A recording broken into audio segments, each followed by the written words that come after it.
సాధు సుందర్ సింగ్ బాబాయ్ సాధు సుందర్ సింగ్ తీసుకెళ్ళి బంగారం డబ్బు ఉన్న బీరువా తీసి, సుందర్ నీకేం కావాలో తీసుకోరా, ఎంత కావాలో తీసుకోరా, ఎంజాయ్ చేయరా, కానీ మన మతం వేరయ్యా, యేసు ప్రభుని మాత్రం వదిలేసేయ్ అన్నాడు. సుందర్ సింగ్ ఏం చెప్పాడో తెలుసా? బాబాయ్ ఇవన్నీ ఎన్ని కలిపిన ఆయనతో సాటి రావు బాబాయ్. నన్ను దర్శించాడు బాబాయ్, నాకు కనబడ్డాడు, నేను చూశాను. నా గదిలో ప్రకాశమానమైన వెలుగును చూచాను, ఆ వెలుగులో నేను యేసును చూశాను.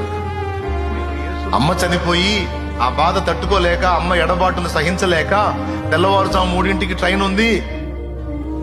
దేవుడు అనేవాడు ఉంటే నాకు కనబడాలి, కనబడకపోతే నేను రైలు కింద తలబెడతానని ఆ రాత్రి అనుకున్నాను బాబాయ్. నేను ఆ రాత్రి ఇంకా ట్రైన్ రాబోతుందనంగా ఆయన నాకు కనబడ్డాడు. నా గదంతా వెలుగుతో నిండిపోయింది.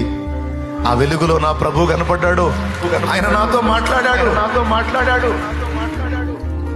నేను చూచిన ఆయన ముందు ఈ వెండి ఎంత, ఈ బంగారం ఎంత, ఈ డబ్బెంత బాబాయ్. ఆయన వేరు, ఆయన చాలు బాబాయ్. తన అన్న దగ్గరికి వెళ్ళి వాడికి పిచ్చెక్కింది, వాడికి మెంటల్ ఎక్కింది, వాడు మారడు. వాడికి ఏం చూపించిన వాడు మారడంటే, అన్నదమ్ములు ఇద్దరు మాట్లాడుకొని, సరే సుందర్ నీకు ఇష్టమైంది ఏదో నువ్వు చేద్దుగాలే, సరే చిక్కిపోయావు, నీరసపడ్డావు, ఈ పాలు తాగని పాయిజన్ కలిపి పాలిచ్చి, తండ్రి ఇచ్చాడు కదా నమ్మకంగా తాగుతాడు. మొత్తం తాగిన తర్వాత చెప్తాడు, మెడబట్టుకొని బయటికి నెట్టి, రోడ్డు మీదకి నెట్టి, పోయి ఎక్కడో అనాథ శవంలాగా అయిపోరా, చావుకో, నీకు విషం ఇచ్చా, నువ్వు తాగిన పాలలో విషం కలిపా, చస్తావురా ఈ కాసేపట్లో, నువ్వు చావుకో అని ఎడతాడు.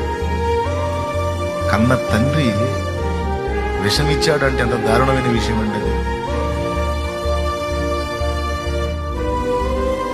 అప్పుడు ఒక క్రైస్తవ స్నేహితుడి ఇంటికి వెళ్తాడు, అక్కడ పడిపోతాడు, పాయిజన్ ఎక్కి బాడీ అంతా విషమయమైంది.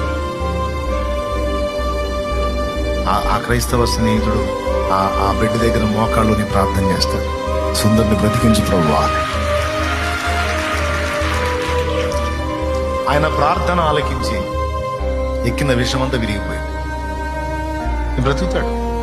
బ్రతికి టిబెట్ ప్రాంతానికి వెళ్ళి సేవ చేశాడు, చాలా మందికి సువార్త ప్రకటించాడు. ఆంధ్ర రాష్ట్రంలో కూడా కొన్ని ప్రాంతాలు తిరిగి ప్రకటించాడు సాధు సుందర్ సింగ్ గారు.